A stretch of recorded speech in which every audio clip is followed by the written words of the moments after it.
Hello guys, welcome back to my channel. Thank you so much for watching my video. So आज का जो video होगा वो regarding cabin crew होगा। Criteria, requirement, everything, process, सारी चीज़ें कि कैसे आप कैबिन क्रू बन सकते हो, क्या क्या रिक्वायरमेंट्स होती हैं, क्या क्या मिथ हैं, मतलब जो दिमाग में है। हमारे बहुत से क्वेश्चंस भी हैं जो मेरे से लोग पूछते हैं कि क्या ये सही है, क्या ये सही है, मैंने ये सुना है, मैंने वो सुना है। तो सारी क्वायरीज आपकी आज के वीडियो में आई होप रिजॉल्व हो जाएगी। अगर आपको और भी कोई कन्फ्यूजन्स होंगे तो आप मेरे इंस्टाग्राम पे मेरे को डीएम कर सकते हैं या फिर कमेंट में आप कमेंट करके बता सकते हैं कि आपके और एडिशनल क्या क्वेश्चंस हैं, ताकि उसे वहीं पे रिजॉल्व कर सकें। So I am Sakshi Sharma, working in Air India में ट्रेनिंग चल रही है। Earlier I was in SpiceJet. I have 4 years of experience in SpiceJet. So ये रहा मेरा इंट्रोडक्शन। अभी स्टार्ट करते हैं कैबिन क्रू के वीडियो के रिगार्डिंग। ओके, सो क्राइटेरिया क्या होता है? सबसे पहले क्वेश्चन रहते हैं क्राइटेरिया, क्योंकि आज ना मैंने ना ऐसे नॉर्मली गूगल में सर्च करा क्राइटेरिया फॉर कैबिन क्रू। तो मतलब सबसे ज़्यादा फ्रैंकफिन आए, बहुत सारे चीज़ें आई, ठीक है, इंस्टीट्यूट्स आए। क्राइटेरिया में ये क्राइटेरिया देखा था, यू शुड बी अनमैरिड, और बहुत से ऐसे अजीब अजीब से क्राइटेरिया थे जो मेरे तो बिल्कुल दिमाग से उतर गए। मतलब ये क्या क्राइटेरिया, तो ऐसे कौन सा क्राइटेरिया है जो हमने देखा ही नहीं। सो जो क्राइटेरिया, ओरिजिनल क्राइटेरिया होता है इंडियन एयरलाइन के लिए, वो I let you know is सबसे पहला होता है। सो पहला रिक्वायरमेंट होता है कि आप इंडियन नेशनैलिटी आपकी होनी चाहिए। आपका वैलिड आधार कार्ड, पासपोर्ट, सारी चीज़ें जो आपको बताए कि आप इंडियन हो, वो सारे डॉक्यूमेंट्स आपके पास होने चाहिए। अगर इंटरव्यू के टाइम में आपके पास पासपोर्ट नहीं है तो भी ठीक है, आप इंटरव्यू में सेलेक्ट होने के बाद अपना पासपोर्ट आप इशू करा सकते हो, चल जाएगा वो। और सेकंड होता है 10+2 होना चाहिए।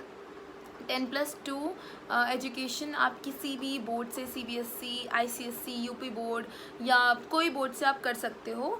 और एयरलाइन का कुछ एयरलाइंस के मार्क्स होते हैं, फॉर एग्जांपल 60 अबव वो लेते हैं। स्पाइसजेट, इंडिगो, इन सब का कुछ नहीं है। विस्तारा का है, स्पेशली विस्तारा का 16 अबव ही वो रिक्रूट करते हैं इंटरव्यू के लिए। तो आप जब भी ऐसे एयरलाइन में जाओ तो उनका रिक्वायरमेंट आप देख लेना कि उनका रिक्वायरमेंट मार्क्स को लेके कितना है। बाकी आपको 10+2 होना चाहिए, आपकी एज 18 होनी ही चाहिए, ठीक है। और या 18 अबव आपकी एज होनी चाहिए। फीमेल्स की हाइट होनी चाहिए 155 सेंटीमीटर्स, मेल्स की होनी चाहिए 173 सेंटीमीटर। और BMI आपका वेट के अकॉर्डिंग होना चाहिए। BMI होता है स्पाइसजेट में और एयर इंडिया में भी। फीमेल्स का आपका 18 से लेके 22 BMI के बीच में होना चाहिए, और मेल्स का है 24 तक, ठीक है, उनके हाइट के अकॉर्डिंग। आपका वेट अगर 55 है तो आप BMI देख लो कि BMI 22 से ज़्यादा क्रॉस नहीं कर रहा है, ठीक है, तो वो ओवर BMI हो जाएगा, तो फिर उसमें प्रॉब्लम हो सकती है। और fluent in English and Hindi, additional कोई लैंग्वेज है तो वो आपके लिए प्लस पॉइंट होगा, वो अपनी रेज्यूमे में ज़रूर मेंशन करें आप। And must have a clear complexion. Clear complexion में इतनी कन्फ्यूजन होती है ना। क्लियर कॉम्प्लेक्शन मतलब ये बिल्कुल नहीं होता है कि अगर आप मेल हो या फीमेल हो, आप पूरे गोरे चिट्टे, पूरे वाइट स्किन या येलो जो भी होती है वो आपको जाओगे तो ही आपका सिलेक्शन होगा, ऐसा कुछ नहीं है। मस्ट भी हैव अ क्लियर कॉम्प्लेक्शन मतलब ये होता है कि आप मेकअप के बाद भी आपका कोई ऐसे स्पॉट्स नहीं दिख रहे हैं, या कि कोई बचपन में कोई गिर जाता है, किसी का कट लग जाता है, ऐसा कोई मार्क्स जो आपका कंसील ही नहीं हो रहा है, तो वो होता है कि वो आपको नहीं, वो उसमें प्रॉब्लम होती है बेसिकली, ठीक है। तो ऐसा कोई भी पिंपल्स है या ऐसा कुछ भी है, आप डस्की हो या आप गोरे हो, आप मीडियम हो, जैसे भी हो आप इंटरव्यू के लिए जा सकते हो। आपको बस ये है, आपके फेस पे कोई विजिबल मार्क्स नहीं होने चाहिए। फॉर एग्जांपल अगर कोई पिंपल्स है, पिंपल्स से कोई दाग धब्बा को छोड़ दिया, आप उसे कंसील कर लो कंसीलर से। मार्केट में बहुत सारे ऐसे कंसीलर्स होते हैं जो आपके स्पॉट्स को बिल्कुल दबा देते हैं।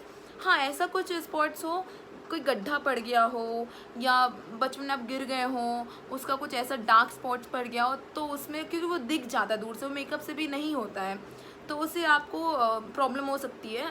उसके लिए भी बहुत सी चीज़ें हैं मार्केट में, आप लेज़र ट्रीटमेंट करा सकते हो, बहुत सी चीज़ें आप करा सकते हो, उसके बाद यू कैन अप्लाई। लास्ट आता है मस्ट क्लियर द मेडिकल्स। जब आप इंटरव्यूज़ क्लियर कर लोगे, आपके 4-5 राउंड्स जितने होंगे वो सारे क्लियर करने के बाद आपका मेडिकल होगा जो आपकी एयरलाइन कराएगी।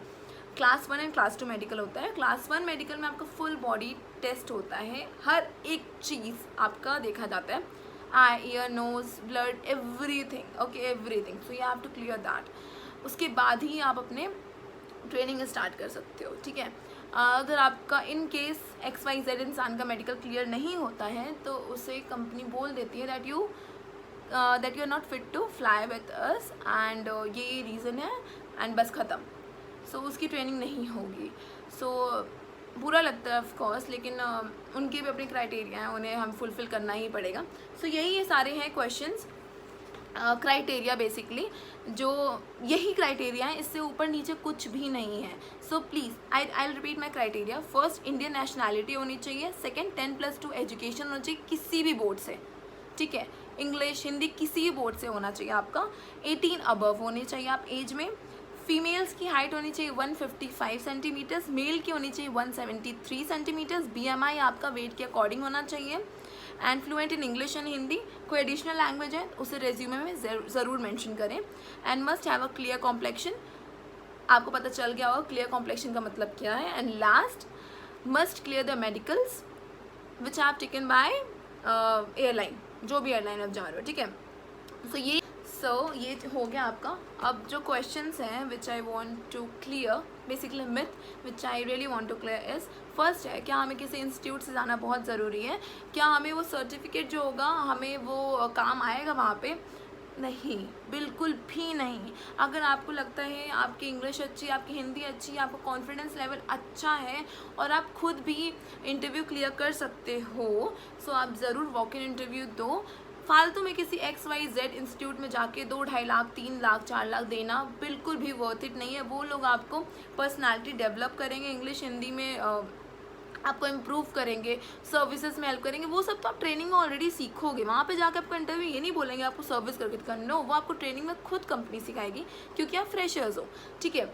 और तो किसी भी इंस्टीट्यूट से जाना ज़रूरी नहीं. स्टिल वो आपका ओपिनियन है और आपकी वो लास्ट चॉइस है कि आप जाना चाहते हो कि नहीं. आई नो बहुत सी प्रॉब्लम हो जाती है, हमें गाइडेंस नहीं मिलती है, इसलिए हम XYZ इंस्टीट्यूट में जाते हैं. वो हमें अच्छे से गाइड करते हैं, वो हमें इंटरव्यूज़ की डेट बताते हैं, जगह बताते हैं, सब कुछ बताते हैं. गाइस, गूगल है आपके पास, प्लीज़ गूगल से आप हेल्प कर लो. नहीं हो रहा है, message me, I will guide you. और या तो मेरे कमेंट में कर लो या आप वीडियोस देखो, कुछ भी करो, लेकिन पैसे बचाने हैं तो किसी भी XYZ इंस्टीट्यूट में जाना ज़रूरी नहीं है. एयरलाइन आपका वो एविएशन का सर्टिफिकेट नहीं देखती, वो नल एंड अवॉइड होता है, वो किसी भी काम नहीं आता है आपके, ठीक है. तो किसी भी इंस्टीट्यूट के जाना ज़रूरी नहीं है. आप खुद भी वॉक इन इंटरव्यू दे सकते हो. एक बार रिजेक्शन होता है, 2 बार रिजेक्शन होता है, 1000 बार इंटरव्यूज़ दो, कभी ना कभी सिलेक्ट ज़रूर होगे. उससे आपको खुद ही पता चल जाएगा कि कौन सी एयरलाइन कैसे क्वेश्चन पूछ रही है, ठीक है. तो आपको इतने पैसे वेस्ट करने की ज़रूरत नहीं है. ये हो गया. और क्या क्वेश्चंस थे, 1 सेकेंड, ठीक है. हाइट का भी हो गया कि 155 फीमेल्स का होना चाहिए और मेल्स का 173, 163 भी होगा तो भी चल जाएगा मेल्स का. एज क्राइटेरिया, आप 17 ईयर्स 5 या 6 मंथ्स में हो तो भी आप इंटरव्यू दे सकते हो, क्योंकि आपके 18 होते होते आप ट्रेनिंग करोगे तब तक आपका 18 हो जाएगा, ठीक है. तभी भी आप इंटरव्यू दे सकते हो. विजन आपका क्लियर होना चाहिए, 6x6 का ही होना चाहिए, क्योंकि आप प्रॉब्लम हो जाती है, आप समझ सकते हो ना. आपको मेडिकल भी क्लियर करना है. अगर थोड़ा कम भी है, इतना है कि मैनेज कर सकते हो, ठीक है, तो भी चल जाएगा. प्रॉपर 6x6 का ऐसा नहीं कि 6x6 का ही होना चाहिए, नहीं. ऑब्वियस ही बात है, आप लेंसेज लगा के फ़्लाइट में जा सकते हो, इट इज़ अलाउड. चश्मा अलाउड नहीं है पर लेंसेज अलाउड हैं. और इंस्टीट्यूट का मैंने क्लियर ही कर दिया है कि किसी भी इंस्टीट्यूट से जाना या उनका सर्टिफिकेट लेके जाना कंपलसरी नहीं है. आप वॉक इन इंटरव्यू दो और आप ज़रूर सेलेक्ट हो जाओगे, ठीक है. सो ये रहा मेरा वीडियो. आई होप आपके क्वेश्चंस क्लियर हो गए होंगे. बहुत सारे क्वेश्चंस हैं जो मेरे पास ज़्यादा आते हैं, वो मैंने यहाँ पर डिस्कस किए हैं. अगर आप चाहते हो या आपके पास और भी क्वेश्चंस हैं तो प्लीज़ लेट मी नो. उसका या तो सेपरेट वीडियो बनाएंगे या तो वहीं पे क्लियर कर देंगे. और next video I will try to make कि मेरा एयर इंडिया में कैसे हुआ, मेरे से क्या क्या क्वेश्चंस पूछे गए थे, कितने मेरे इंटरव्यू के राउंड्स हुए थे, वो नेक्स्ट वीडियो में ये ज़रूर बताएंगे आपको. सो ऑल द बेस्ट जो भी इंटरव्यू के लिए प्रिपेयर कर रहे हैं या इंटरव्यू के जाने का सोच रहे हैं, all the best guys, you can do it. और हिम्मत बिल्कुल मत हारना. रिजेक्शन सबकी होती है, रिजेक्शन ही हमें सिखाती है कि हमें अचीव क्या करना है. तो अगर आप रिजेक्ट भी हो रहे हो, अपनी उम्मीद मत खोना. You can do it. Rejection में भी आपको कुछ ना कुछ सीखने को ज़रूर मिलेगा, ठीक है, आपको HR देखने को मिलेंगे, आप कैसे क्वेश्चंस पूछ रहे हैं वो आपको देखने को मिलेंगे, कैसे कैसे राउंड्स होते हैं वो आपको देखने को मिलेंगे, आपका कॉन्फिडेंस लेवल बूस्ट अप ही होगा। सो इसीलिए हिम्मत मत हारना, सब कुछ अच्छा होगा और इंटरव्यूज़ देते ही रहना। XYZ इंस्टीट्यूट में जाना ना जाना वो आपकी चॉइस है। So thank you so much for watching my video and I hope to see you soon. Bye bye, take care.